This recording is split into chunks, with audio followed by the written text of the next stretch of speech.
Haz is muted, so I'll bring us in. What's up? Welcome back to another episode of Matt and Matt Sports. I'm Matty Willz. And I'm DJ HazMatt, you jerk. Why are you so solemn, man? What's wrong with you? You're a jerk, that's all. Anyway. Why? Nothing, man. I'm not solemn. I'm sitting here watching Case Keenum try and give the game away. Wow. That's where you're going to go with it. That ball wasn't tipped? I thought when Baker's passes got tipped, everybody said, well, that one really wasn't his fault because the ball got tipped. We're not doing that? All I'm saying is we're not doing that Case Keenum has 2 turnovers.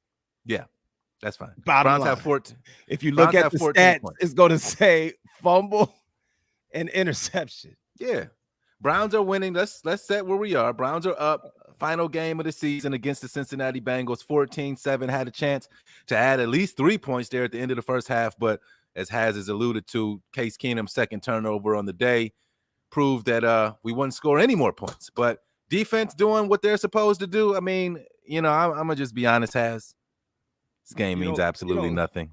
Well, the game does mean something. It's the Battle of Ohio. We have pride where that is concerned. The Bengals are playing with basically their whole team except Joe Burrow, but it never mattered that Joe Burrow played because he's never beaten the Browns in his whole career. Right. I mean, I know y'all just he already won the division. Yeah, I mean, you can say that whatever you want. Yes, he won the division. Congratulations, because the division was really mediocre this year. So any team could have emerged and won the division if they had played right at the right. But one team did. And Cincinnati is in a position where they don't have to start Joe Burrow because they already won the division. I don't care. I'm not trying to argue with you. What I'm saying is Joe Burrow can't beat us. Can we just get on that tip? I'm telling you the Bengals can't beat the Browns, and you want to go, but they already won the division. Like, come on, be a Browns fan for once. Okay, the Bengals can't beat the Browns. They can't. Okay. Damn. That's all. Right. We just try to feel good and nothing else to feel good. Right. And you want to throw that back. So what? Damn.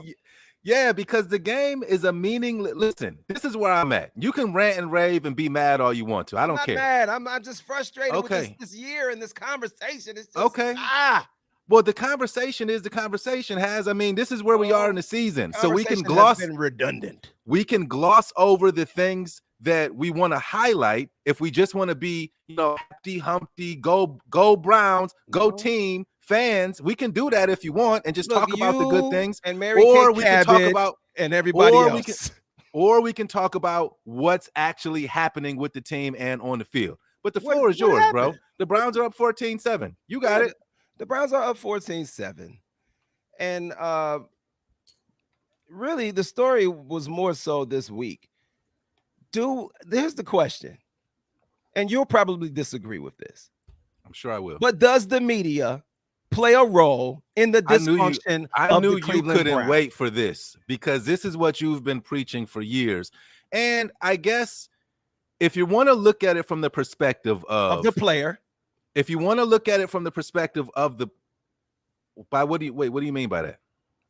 Look at all of the players ever since Baker. See, here's the deal. Cleveland fans, local media, y'all have been running quarterbacks out of town for years. I wholeheartedly disagree. You're gonna let me have the floor?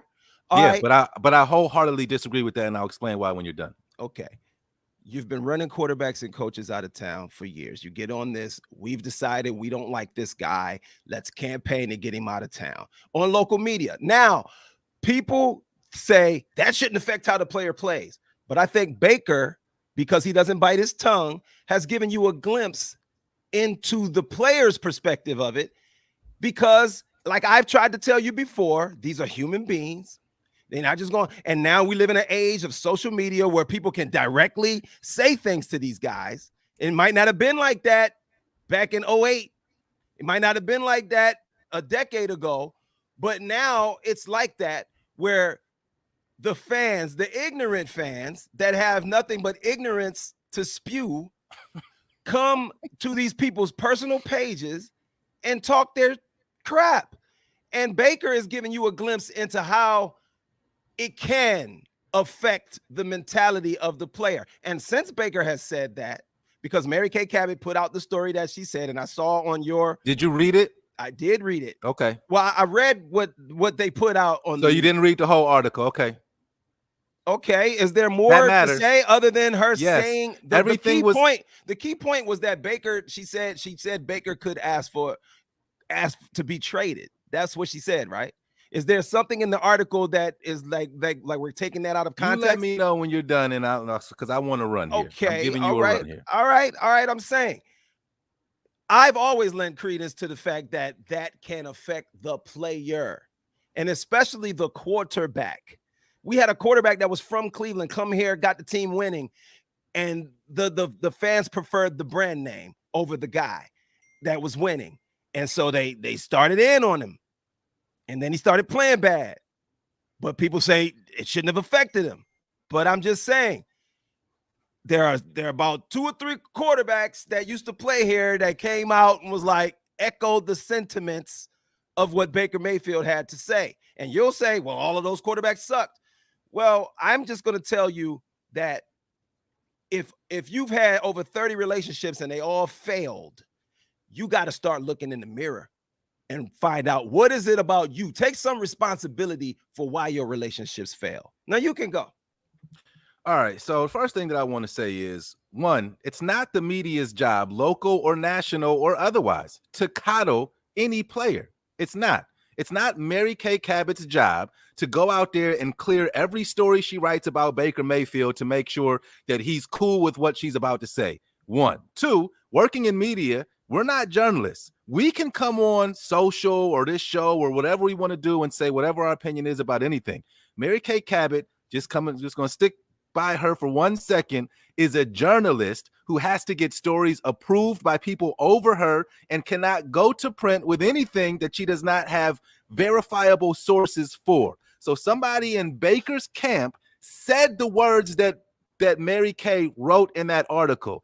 And the last thing that I'll say about that article is, if you read the entire article, it's filled with conditions and potential situations. It's not like she came out and said, this is what Baker Mayfield said. She said, if this happens, this may happen. And all of that was within fair game if she has the true sources, which I trust her to have because she's been working for the Plain Dealer and Cleveland.com for decades, right? So if you guys, including you and everybody else who just wants to jump on the bandwagon that she's throwing Baker under the bus, who didn't even read the article, which is hysterical to me. You read 3 lines that were in some social media post, and you based everything that you have, everything, your opinion is based on what you read in a post instead of actually reading the article, which everything that she said was everything that we've all been saying. There's clearly tension between Baker and Stefanski. Clearly. In the post-game press conferences, Baker's calling out coaching. Coaching is calling out the players. It's happened the last couple of weeks. It's happened a few times over the second half of the season. So it's clear to me that Coach and Baker ain't on the same page, and that's all that the article said. Now, did you see the article that Ian Rappaport put out? Yes, and that to me, and this is what we're all just guessing because we don't know. To me, go ahead. What? I'm listening because I feel like you're going. That's somewhere. Called damage control. That's called Baker getting his message out to another person in the media. Baker has used, the thing that's funny to me about this is Baker has used Mary Kay before to put out the story. The whole he shouldn't be playing because he's hurt came from a Mary Kay Cabot story that Baker lent his quotes to. So it's funny to me when it's not showing him in a shining light. All of a sudden it's clickbait, but he sat down with her and given her exclusives before, which is hysterical to me. So whatever you want to say, whether or not you believe the article or not is on you. But hold on, let me address you real quick. Let me just address you specifically, because this has been something that you've been saying for years.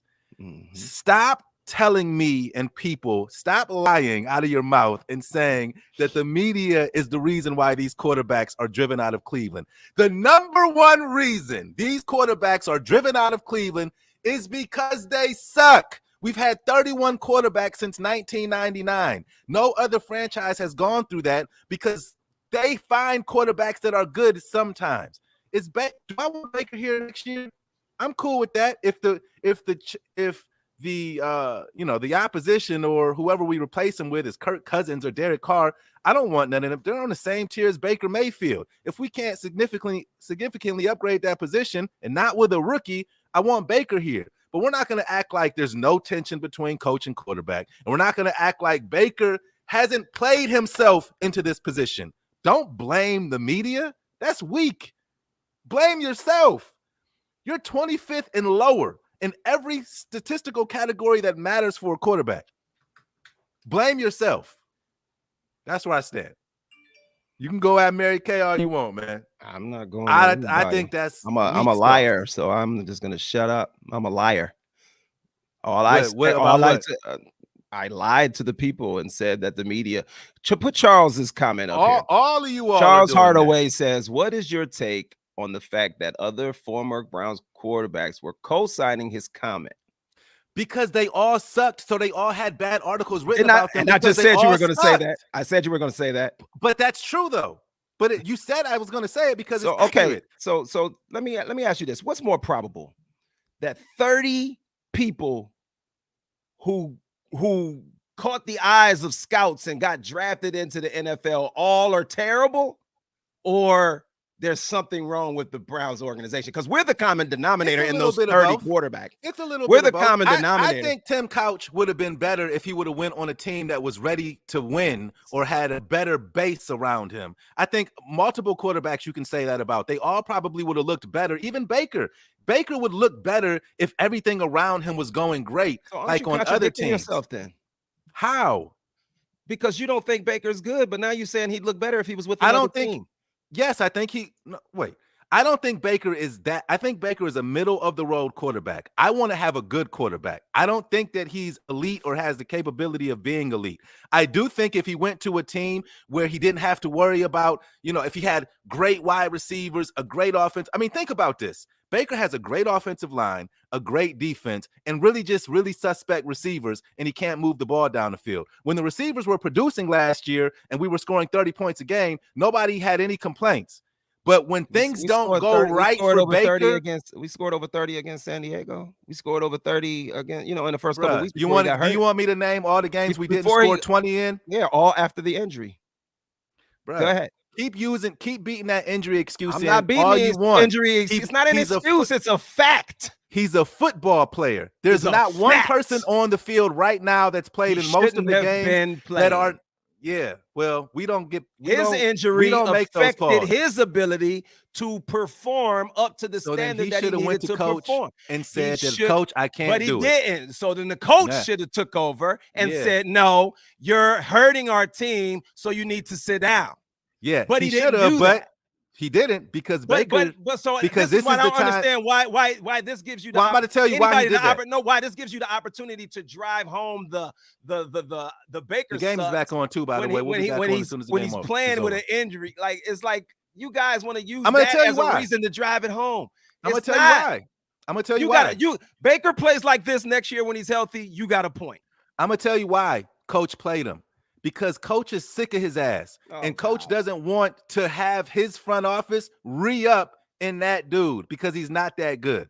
That's why nobody wants to say it. Nobody's going to write it. Coach is sick of his ass, and he put him out there. That's why he had him throw 10 times. Why else would he have him throw 10 times in a row against the Steelers when he's throwing incomplete passes?